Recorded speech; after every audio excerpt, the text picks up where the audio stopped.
Wisconsin, a critical battleground state. The state has 10 electoral votes up for grabs. The battleground state of Wisconsin. Hello, Wisconsin. Hello, Wisconsin. We're back. So let's talk about Wisconsin. This is Swing State of the Union, a podcast all about why Wisconsin is so important to U.S. politics. I'm Joy Powers. And I'm Sam Woods. Thanks for joining us. Today, we're talking about money in politics. On this episode, we'll focus on super PACs and lobbying, how nonprofits engage in political activity, and how moneyed interests have helped politicize the Wisconsin Supreme Court. But we'll start with the basics of campaign finance.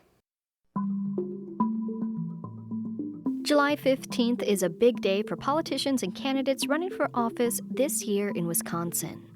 It's not an election day, but it's the next date they'll need to file campaign finance reports with the State Ethics Commission.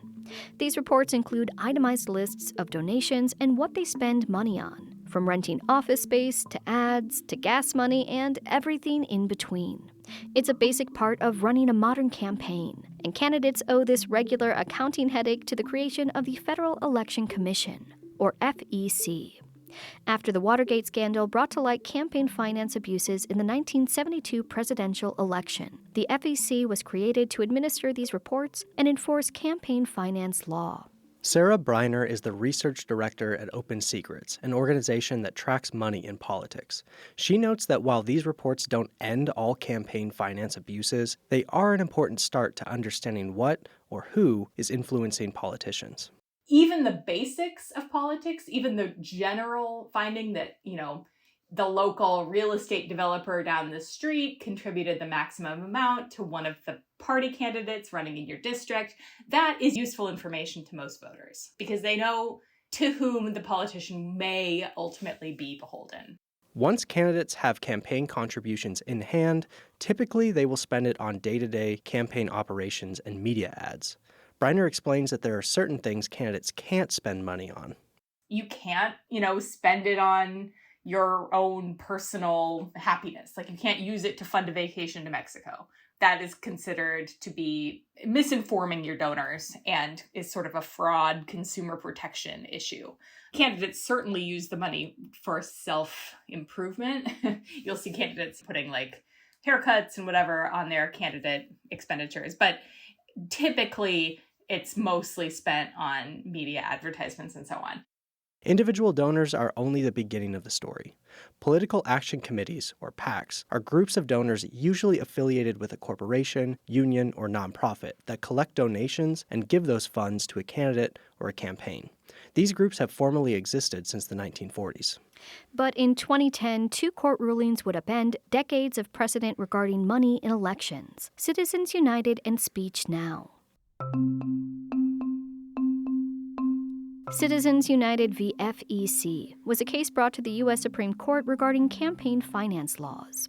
The group Citizens United wanted to run ads for a movie critical of Hillary Clinton before the 2008 primaries, which the FEC prohibited. The court not only ruled that the FEC's prohibition was unconstitutional, but also that the First Amendment protected unlimited donations to political groups. A couple months later, another court reached a similar decision. In that case, Speech Now v. the FEC, the D.C. Circuit Court of Appeals held that political groups could spend unlimited amounts of money on election-related issues, so long as the group didn't coordinate directly with a candidate. Briner explains how, together, these rulings created what we now know as super PACs. So, in combination, Citizens United allowed for these unlimited donations. Speech Now created a vessel that could receive them, hence the birth of what we now know as super PACs, which are allowed to spend huge amounts of money and receive huge donations from individuals or things, so long as they do not talk to or coordinate with the political candidate that they're benefiting. And so that was a seismic shift in political fundraising. And now we see super PACs being almost as bread and butter to the political process as the candidate committees themselves are. So it really has changed everything about money in politics. But ensuring that super PACs don't coordinate with candidates is tricky.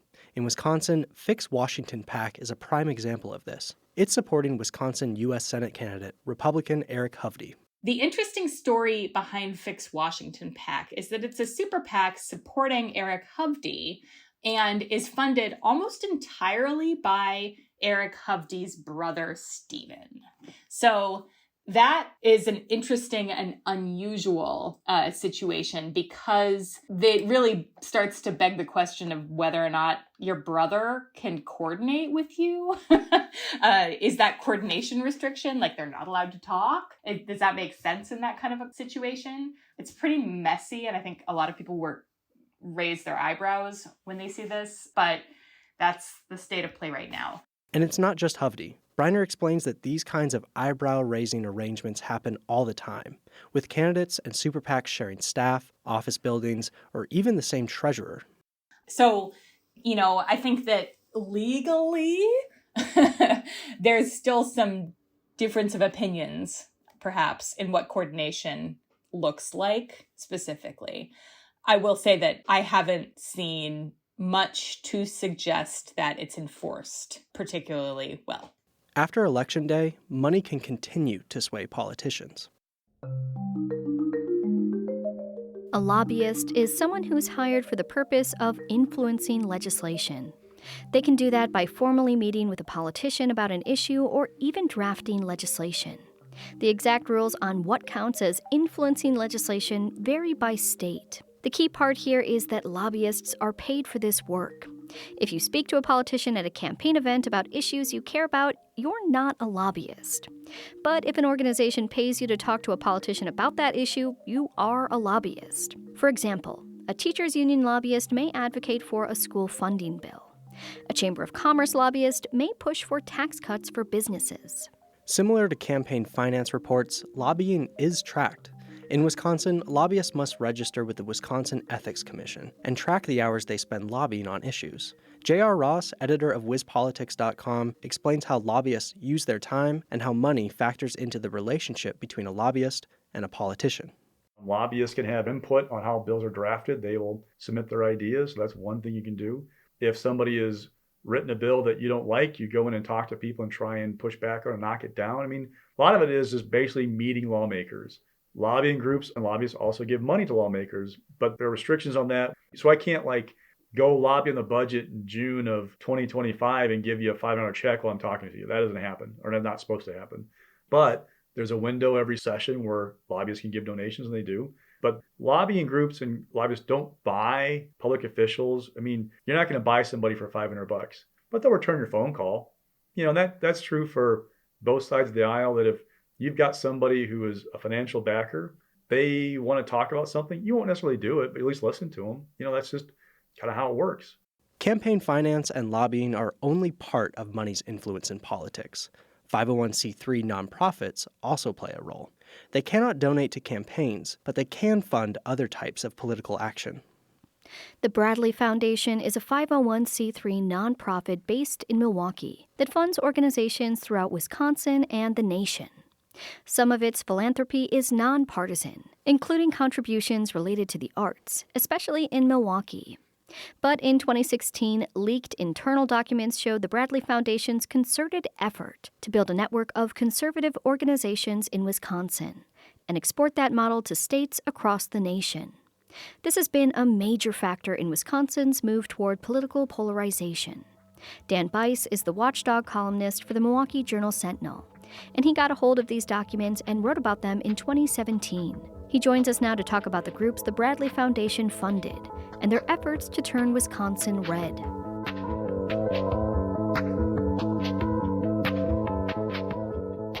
What is the Bradley Foundation?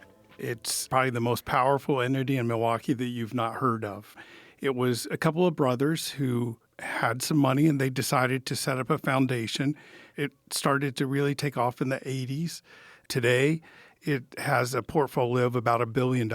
And as a foundation, you have to give 5% of your money away. And there were two things that the brothers wanted the money invested in. One, in local entities, and two, in conservative issues, politics, that sort of thing. As a nonprofit, you can't put it into a candidate's campaign fund or into a political action committee, but you can put it into other nonprofits that agree with your points of views. And that's what they do is, as opposed to a lot of other conservative groups, they're thinking long term. They're frequently thinking about issues before they become issues. What are some of the organizations that they've supported? Someone internally, according to these records, showed that they were interested in what was going on in Colorado. And Colorado had gone from being a purple state to a solidly blue state. And people internally were saying, can we do something like this that would turn Wisconsin from a purple state into a red state? So they began constructing and building a conservative infrastructure here, and they decided they would try to build that in other states as well.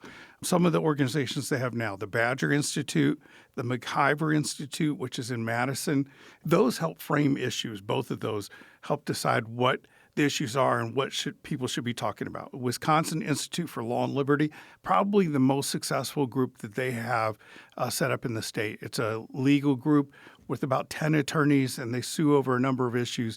You can see what's going to happen nationally on issues by looking at what they're doing. And with the Wisconsin Institute for Law and Liberty, you can see right now they've been in a fight with the state bar over DEI, diversity, equity, and inclusion issues, and arguing that this is not constitutional. I think this is something that they or others would like to make a national issue and take before the Supreme Court at some point. Other groups, Parent Choice, a school choice group that is back to their roots on these sorts of things. The Institute Reforming Government, they'll take the state budget each year, every couple of years, and break it down and say, what are the issues here? And they actually are helping conservative lawmakers understand how they should be thinking about something as complicated as the legislature. It's a very important task and something that the Bradley Foundation is helping to push for. The Center for Research on the Wisconsin Economy, that's an entity at the University of Wisconsin-Madison. And then finally, the Wisconsin Education Freedom Coalition, and that's a center that was created at the Wisconsin Manufacturers and Commerce.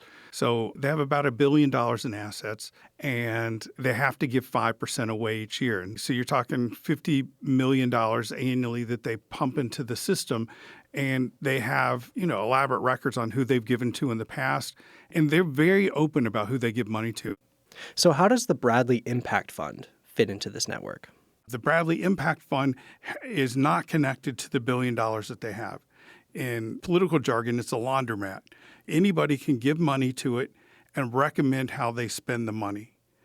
Initially, it started off as a very small entity that gave away hundreds of thousands of dollars. I could say, give the money to you and then tell you, I would like you to give it to this particular entity. And unlike with their spending, where they show everywhere that their money goes on the other ones, they here show where their money is going, but they don't show who it's coming from. So someone in 2022 gave them more than $20 million, and we don't know where that money went. We know that they gave money to any number of organizations, but there isn't a dollar-to-dollar match. So we don't know how that money was spent or who gave the money to them. It's something similar to the the Metropolitan Milwaukee area of commerce, where they do the same thing, where you can give money to them and your name never comes out. So you're able to hide the source of the money to these entities. And I'll give you an example. In the last couple of years, the Bradley Impact Fund has been the biggest supporter of Project Veritas. Project Veritas is this organization that was originally created by James O'Keefe, where they would have undercover individuals go into mainly liberal organizations or to media outlets. They would prod people into saying stuff, and then they would publish this stuff publicly and try to embarrass them. The Bradley Impact Fund gave more than $6 million to Project Veritas, which has run into a number of problems financially, but I see it's still operating. But we don't know who gave them the money and asked them to give to them, or if they're not legally bound to give the money to these entities. So it could have been someone gave them a lot of money and they decided to give a portion of it to one of these, or how exactly that operates. So it's a little bit of a darker side of what's happening with the Bradley Foundation. Here in Wisconsin, what has this network been able to accomplish? One big thing is school choice. I mean, they helped create the issue, and that's why it started in Wisconsin and then has spread to all these other places, is that the Bradley Foundation made that an issue here. But I would say that their record in Wisconsin is mixed because they weren't able to accomplish here what Colorado was able to accomplish in terms of flipping the state in one direction or another. I was at the Republican convention the other day, and someone mentioned that Republicans had lost 22 of the last 25 statewide elections. So they've been able to build up this ideological infrastructure to think about issues and how we should be spending money, but they've not been able to shift the state into the red category permanently. So you mentioned that when these documents came out about the Bradley Foundation, it was looking at how to export this kind of conservative infrastructure to other states. What did that look like? So they tried the different groups here, and they took the ones that had been effective and decided to start putting money into similar groups elsewhere. For instance, the Wisconsin Institute for Law and Liberty, the group that is doing a lot of work on legal issues, they're funding more lawsuits over open records and open meetings law than just about anybody now. But their success showed that this could work in other places. And so in Arizona, for instance, they set up the Goldwater Institute, and it does very much the same thing. In other states, about 12 states where they're funding these legal institutes. So what's the future for the Bradley Foundation? I would not be surprised if they're putting more money into election-related stuff because the votes are so contested now and so close now with the 5 or 6 swing states, including Wisconsin. The work on an election is not done on Election Day. Depending on how close the election is, we could be for 2 months trying to figure out who the winners and who are the losers. And many of the arguments on those issues will be by the attorneys and the organizations that the Bradley Foundation has supported. And then 2, the DEI, the diversity, equity, and inclusion. We're seeing the start of that with Will, but I think that's just a foretaste of what's going to happen. I think private organizations have bought into that, and with good reason, I think. But I think it's going to be something that ends up in the courts. And I think they want to provide as much intelligence and as much information to bolster their position on it. The thing is, they're a lot smarter than I am. So I don't know what their other issues are that are going to be coming forward, but you can bet they're thinking about those things right now. Dan Bice is a watchdog columnist for the Milwaukee Journal-Sentinel. After a short break, we'll talk about how money has influenced the courts. If you're enjoying WUWM's Swing State of the Union, please share it with a friend. You can find us wherever you get your podcasts. I'm Rachel Martin. You probably know how interview podcasts with famous people usually go. There's a host, a guest, and a light Q&A. But on Wildcard, we have ripped up the typical script. It's a new podcast from NPR where I invite actors, artists, and comedians to play a game using a special deck of cards to talk about some of life's biggest questions. Listen to Wildcard wherever you get your podcasts, only from NPR. Wisconsin is among a minority of states where voters elect its Supreme Court justices, and one of just 14 states where the election is nonpartisan. According to Jay Heck, executive director of Common Cause in Wisconsin, there was a time when Wisconsin's Supreme Court elections were among the best in the nation. By that I mean nonpartisan, relatively low campaign spending, civil, and you ran as a nonpartisan, and it was not at all uncommon in the late 1990s and even into the early 2000s for a candidate for the Wisconsin Supreme Court to seek the endorsement of both a former Republican and a former Democratic governor for their candidacy, because that really demonstrated nonpartisanship, and that was what was prized. That began to change in the 2000s.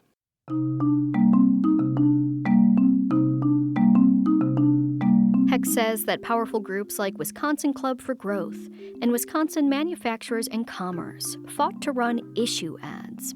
Those are ads that aren't explicitly about the election, but are meant to vilify or celebrate a candidate based on policy positions. In 2007, the U.S. Supreme Court's decision in Wisconsin Right to Life v. FEC removed restrictions that barred these groups from running issue ads in Wisconsin and nationally. The impact was felt almost immediately. That was the first election where we had a multi-million-dollar campaign for the Wisconsin Supreme Court. And really, since that time, with only a couple of exceptions, we've seen the amount of money increase at first quite a bit and then exponentially. But it was a steady increase in both partisanship, polarization, involvement of the political parties, erasing that reputation that Wisconsin once had as being a haven for clean elections and an impartial judiciary. Things have only accelerated since then.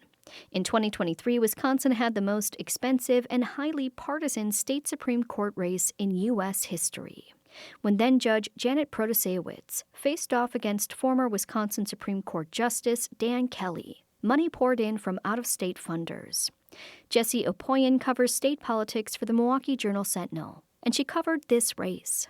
We had probably one of the most partisan and definitely the most expensive state Supreme Court races we've ever seen here in Wisconsin. Janet Protasiewicz, Milwaukee County judge, was running against Dan Kelly, who was a former state Supreme Court justice, very much defined by the liberal versus conservative or Democrat versus Republican lines. And it ended up being the most expensive state court race in the entire history of the country. I think the previous record was somewhere around $15 million, and this was more than 50. So 1-5 and 5-0. There was another unusual thing about this race: the explicit way that political issues were being discussed. As a candidate, Protasiewicz was vocal on her opinions on a wide array of issues, including abortion and redistricting. I believe in a woman's freedom to make her own decision on abortion. It's time for a change. It was a departure from her more reticent opponent and most previous candidates. The fact that Janet Protasiewicz was really willing to put some of her personal views out there and talk specifically about redistricting and say that she thinks the maps are rigged and she would enjoy taking a fresh look at them, and talking about believing in the right to abortion, but also saying that her personal beliefs would not influence necessarily how she would rule on things. It has been rare for a judicial candidate to speak so freely about such sort of divisive issues. Kelly was less explicit about his opinions, but on a right-wing radio show, he assured listeners that he would support conservative positions on gerrymandering, gun rights, and workers' rights if he was elected. The direct partisanship of this election seemed unusual to many court observers, including Opoyan. This was borne out in the donations as well. According to WisPolitics, the Democratic Party of Wisconsin donated nearly $10 million to Justice Janet Protasiewicz's 2023 campaign. Dan Kelly received around $850,000 in support from the state Republican Party. After her win in April, Justice Protasiewicz's relationship with the Democratic Party was questioned by Republicans and right-leaning groups. When the question of redrawing maps came before the court, you saw Republicans asking her to recuse herself from that, not because the state Democratic Party was an actual party in the case, because it wasn't, but because they argued the Democratic Party would stand to benefit from new maps being drawn. Assembly Majority Leader Robin Vos, a Republican, even threatened to impeach her over her refusal to recuse herself from the redistricting case that decided the fate of Wisconsin's legislative maps. Here he is on WKOW in Madison. She has prejudged the case by basically saying that everybody agrees with X, Y, or Z. That's no different than prejudging a case in any other circumstance. It's the basic principle of the law. If you think about the scales of justice, the entire idea is that she is blindfolded because you're supposed to have an impartial system. If somebody starts out a case by saying that certain things are obvious, they're not impartial. So I think that's clear that she needs to recuse herself. All but one of the current justices on the Wisconsin Supreme Court have received donations from political parties, but none of them have recused themselves from cases that would affect the parties. According to Jay Heck with Common Cause Wisconsin, there are many states that force justices to recuse themselves from these cases, but that's not true in Wisconsin. And for that, you can thank a change in the recusal rules in 2010, sponsored by some of the most powerful conservative lobbying groups in the state. The justices had a chance to change the rules once again in 2017. In 2017, there was a petition put forward by former Wisconsin Supreme Court justices and retired judges all over the state that would ask the Wisconsin Supreme Court to impose strict recusal rules if they received campaign contributions above a certain threshold or an outside group came in and spent money on their behalf. And the conservatives on the court voted it down. They said, nope, it's up to each justice and each judge to decide for themselves whether they should step aside if they're the recipient of a campaign contribution. Without strict recusal requirements or barriers to funding these court campaigns, money will continue to flow in from special interest groups, which could create pressure for judges to rule on cases along ideological lines. And the courts have become an increasingly political environment for another reason: political deadlock. As increasingly divided politicians have been unable to find consensus through the normal lawmaking process, the courts have played a larger role. If that continues to be the case, it's unlikely the money flowing into these elections will slow, as Apoyan notes. I think we're only going to see races get more expensive and more politicized until there's a major reset, which who knows what will trigger that. But, courts have just been increasingly more and more responsible for setting, policy outcomes and litigating things that divided government can't figure out on its own. So I think we're only going to see it trending up in the near future. And, maybe we'll see it even out decades from now. But Jay Heck sees a way out of this. He says there are a number of things we could do to make court races less political and less influenced by special interest groups. He says stronger recusal laws, disclosure requirements, and public funding of these races could begin to mend the problem. This would be a return to some previous norms and something we've tried in the past. In 2009, Wisconsin passed the Impartial Justice Act, which put a voluntary spending limit on Supreme Court campaigns. Heck explains. After the terrible experience in 2007 and 2008, after those elections for the Supreme Court both surpassed $3-4 million, Republicans and Democrats got together and said, well, at the very least, we should make sure that this money doesn't begin infecting the Wisconsin Supreme Court anymore. And so they passed 100% public financing. That ended in 2011, under the leadership of former Republican Governor Scott Walker. The Republican legislature repealed the law and ended spending limits for all elected positions in the state. And in Wisconsin, there's no rest for the weary. Although there isn't a Wisconsin Supreme Court race on this year's ballot, there will be one in each election for the next 5 years. And the stakes are high, as Heck explains. Unless things change, we're going to see a titanic struggle for the ideological soul of the court in Wisconsin. And as we know, who controls the Supreme Court controls a lot of the political agenda and the way things happen in Wisconsin. If the pattern continues, these races will continue to be proxy battles for the state's biggest parties and money donors, hoping to get more favorable rulings from an ideologically polarized court. And the state Supreme Court candidates won't be the only campaigns influenced by big money. As we've discussed, political parties, super PACs, nonprofits, and lobbyists will all continue to play a role in our elections. On the next Swing State of the Union, we'll explore the 2020 election, the January 6th insurrection, and what's happened since.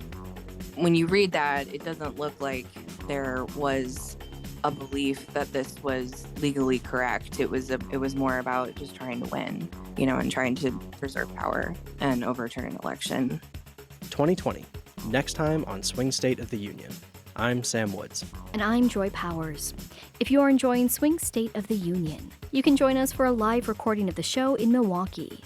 We'll be at No Studios on June 20th with a group of experts to talk all about Wisconsin politics and the RNC.